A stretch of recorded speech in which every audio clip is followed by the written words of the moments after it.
Thanks everybody for being here today. My name is Lex Palmer. I'm the US Marketing Coordinator for Phytech. And I'm here today with Cody, and we're going to be giving the Phytech Viticulture webinar.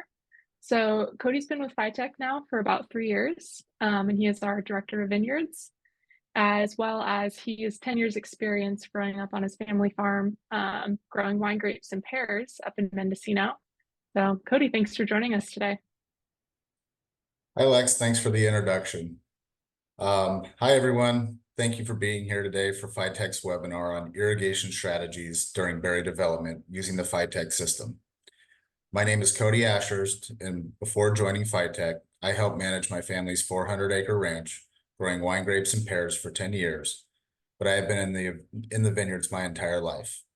I work for Phytech now as the Director of Vineyards, and I monitor all of my wine and table grape clients and oversee wine and table grapes throughout California, South America, and Israel, with more markets coming.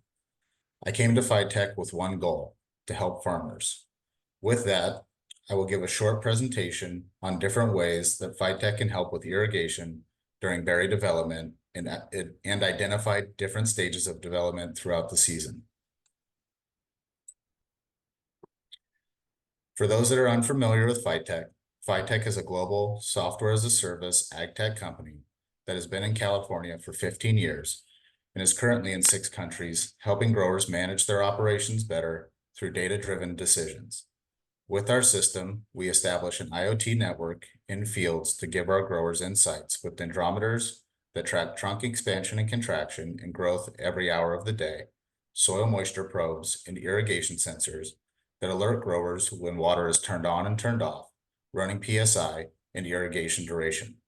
We also offer Davis weather stations, fertigation flow monitoring, frost sensors, and irrigation automation, and many other tools. Now for an overview of the Phytech system.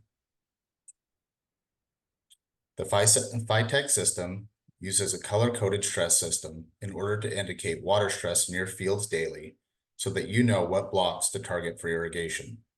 Dark green, meaning oversaturation, light green, meaning no stress, yellow, pre-stress, and orange, mild stress, and red, hard stress. All of the algorithms are crop specific. The Phytech system is also on mobile with our apps and web-based with the Phytech web platform, giving you an overview of everything going on in your fields. So what is in our kit? Our full kit for vineyards, which is recommended, includes 3 dendrometers for monitoring the vine's expansion and contraction every hour of the day and the vine's growth.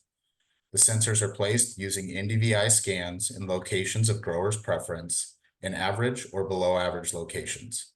Also, a 6-step, 3-foot soil moisture probe that also does soil temperature, an irrigation pressure switch that notifies growers when irrigation starts and stops, and keeps a running total of the time of the duration of the irrigation. All of these sensors are connected to our cellular data logger placed in the outer portion of the vineyards. We recommend this because we track 3 parameters: irrigation input, soil moisture holding, and vine response to both. We also have full Davis weather stations, frost sensors, and can fully automate your irrigation system. Now that I have discussed our system, let me discuss how we can use this technology to help your operation besides giving you full visibility throughout the growing season. I will discuss how we use our sensors in the early stages of the season for berry development.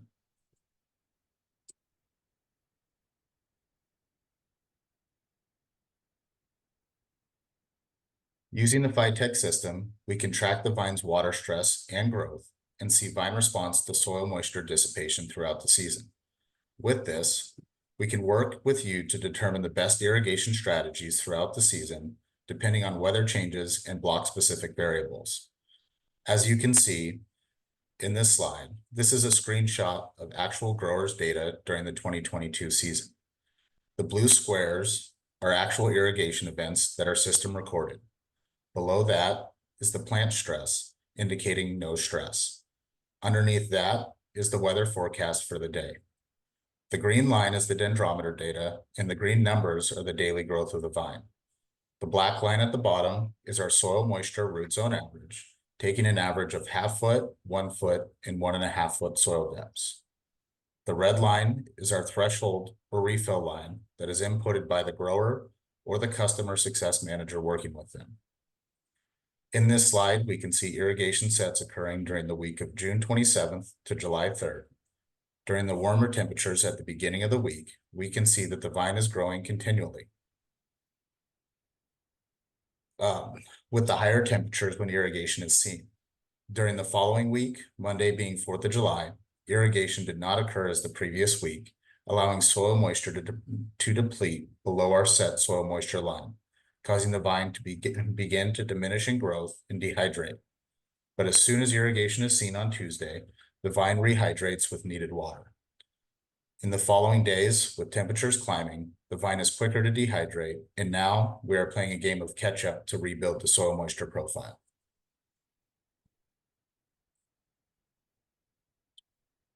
In this slide, I will discuss how we use our dendrometer data to indicate when bloom will begin in the vineyards to help you prepare for bloom.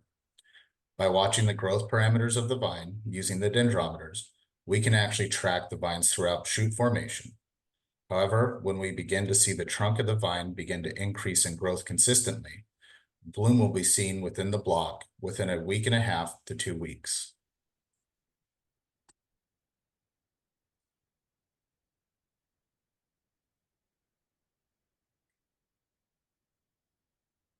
Using the Phytech system during berry development helps growers by watching growth and vine stress every day to help figure out the best irrigation strategy to meet your vine's needs. In this example, we can see that soil moisture drains rather quickly. In the first highlighted area, temperatures are cooler, sitting around 85 degrees, and we can see that 2 4-hour irrigation sets met the vine's need for the week. But as temperatures begin to increase, we can see the soil moisture depletes, stress is indicated, and vine growth begins to slow. In the second highlighted area, irrigation frequency is increased to 3 4-hour sets in order to minimize vine stress, build soil moisture, and increase growth rates of the vines, showing that we are meeting the vine's needs.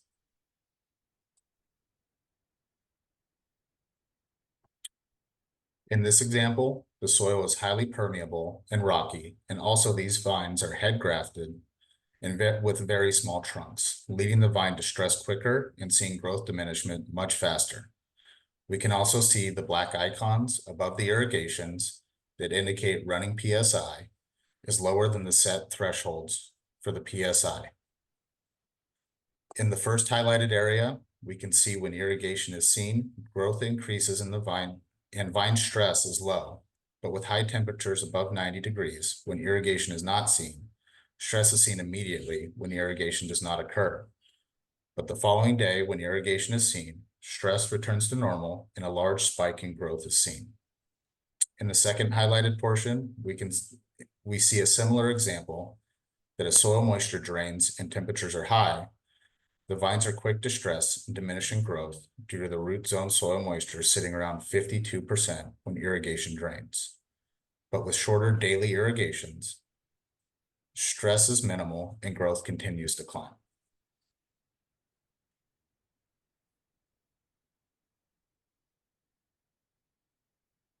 In this slide, we can see the different phenological stages of the vines that we have identified with our dendrometer data. In this view, we can see all 3 dendrometers independently, showing that 2 of the vines did not grow as well for an unknown reason, such as a gravel pocket or clogged emitters, etc. Moving toward the end of the season, we can see a distinct pattern in the data indicating the vine's transition from berry development into lag phase and into veraison. When this is seen, this is where we begin to work with growers on post-veraison irrigation strategies to maximize Brix accumulation and mitigate berry dehydration.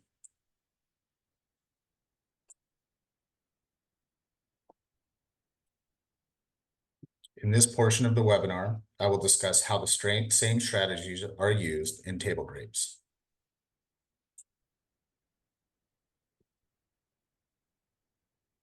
As in the example in wine grapes, table grapes show us the same bloom indications in the dendrometer data. In the first highlighted portion, we can see vine growth is minimal and even negative, which is normal during shoot growth phase. But when we begin to see the uptick in the growth of the vines, we know that bloom will be seen here soon.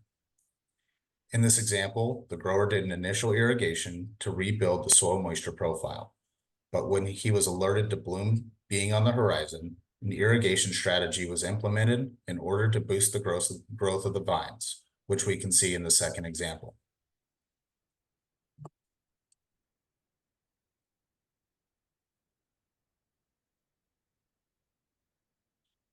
In this example, we will show how non-irrigation affects the vines versus irrigation during berry development.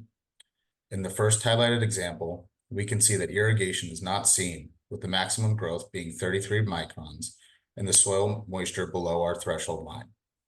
In the second highlighted area, an irrigation strategy is implemented throughout the week to rebuild the soil moisture profile, but it also has a positive effect on the growth of the vine, with the maximum being 67 microns in one day.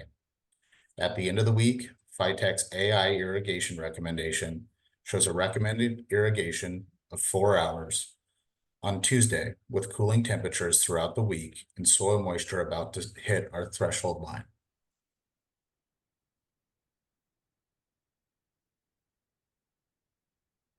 In this example, we can see top soil drainage and the effect on the vine. We can also see the vine is drawing most water from the 1/2 foot and 1 foot root zones by the staircasing pattern in the data, with the topsoil being fairly permeable. We can also see the effects of the vines from the topsoil draining.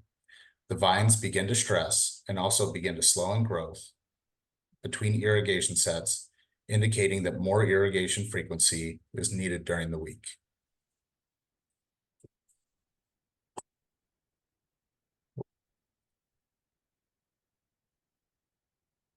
During berry development, Phytech has a way for growers to track the growth of their fruit as well as the rest of the data points within our system. Using Phytech's small fruit sensors, we can track your fruit's actual size and growth starting at 10 millimeters to help growers see the effects of irrigation on their fruit and also help with sizing spray timing throughout the sizing season. These small fruit calipers go on the berry and track the growth and the size of the fruit every hour of the day, allowing table grape growers to track fruit growth wherever they are.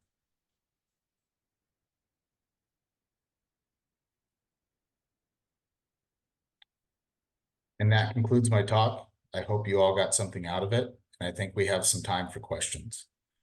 You will also be emailed a link to set up a meeting with me if you have more questions regarding pricing or are interested in bringing Phytech into your vineyards. Thank you.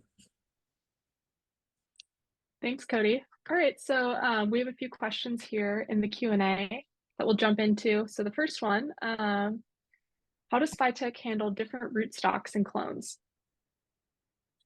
So because the dendrometers are attached directly to the trunk of the vine, rootstocks and clone pairing are essentially mitigated because we're tracking the actual expansion and contraction of those trunks throughout the day and every hour.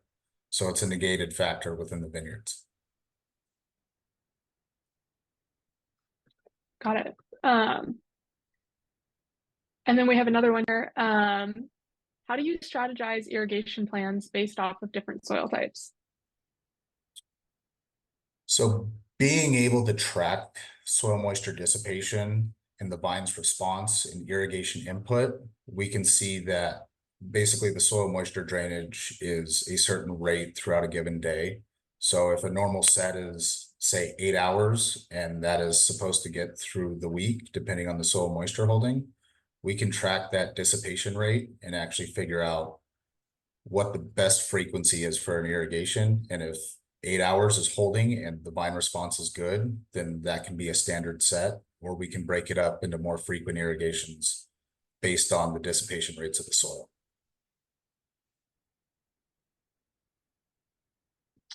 Got it. So next question here, how does Phytech automate vineyards? So we have 2 options with Phytech. We are partnered with Wisecon for more complex irrigation systems, but we also have Phytech Smart, which is a much smaller footprint and more cost effective for growers. And with that, we can actually track multiple parameters through the irrigation system. So within this system, we have the ability to actually track pond levels as well as valves, pumps running. So right here, we can see this holding pond is sitting around 55% at 5.5 feet. And then the secondary pond is sitting at 76% at 7.5 feet.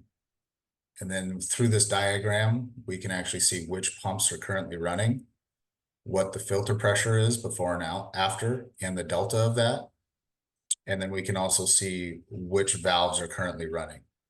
And for ease of use for our growers with automation, it's a pretty quick and simple way to strategize your irrigation. By coming in, this is our planner, which anybody with automation has. You can click, set your start time, set your duration, and click save. And that's it. All your pumps will turn on, your valves will open, you get to irrigate whatever block you want from wherever you are.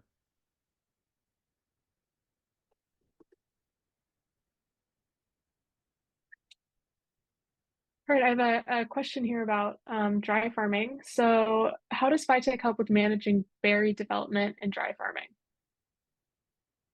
For dry farming, because there is no irrigation input, we can best help by tracking the vine stress rates and help with timing of different field practices, essentially. So shoot thinning, what the crop load is, what the maximum allowed crop load that your fruit or your vines can hold during that season based off the stress that we're seeing within the vines. And so year over year, we can help dry farmers actually strategize optimal crop loads based on how much rain we've seen throughout the season. And from there, basically plan year over year on how to essentially manage the vineyards with thinning and different practices within the fields.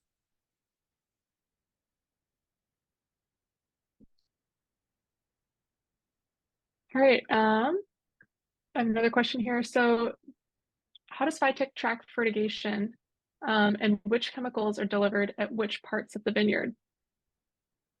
So depending on the injection site, we actually have a flow monitor that ties into our system. So with our irrigation pressure sensors in the drip line, we can see the wetting pattern before the fertigation is injected. And then it shows up in our system, such as within this, it'll show up as a yellow bar when fertigation actually occurs. And then we can track when it's shut off and then the flush of the lines afterwards. And with that, we can also track how deep that fertigation went into the soil by tracking with our soil moisture probe to which depths it was pushed to. So was it an optimal fertigation event, or was it pushed too low and now you have nitrogen leaking? And also to double confirm that, we can track with dendrometer data to see if the growth rates of the vines actually started to uptake after whatever fertilizer was injected. If the grower tells us their fertigation ratios of what they're putting through their lines, we can actually calculate pounds per acre and which blocks it went into. I hope that answers the question. It does. So if we don't have any more questions here, I know that there was a lot of data that was shown in this presentation. So this meeting was recorded and there will be a YouTube video that's going to be emailed out to you later, along with a link. If you guys have any further questions and want to meet with Cody for 30 minutes to do a consultation, he'll be available for you.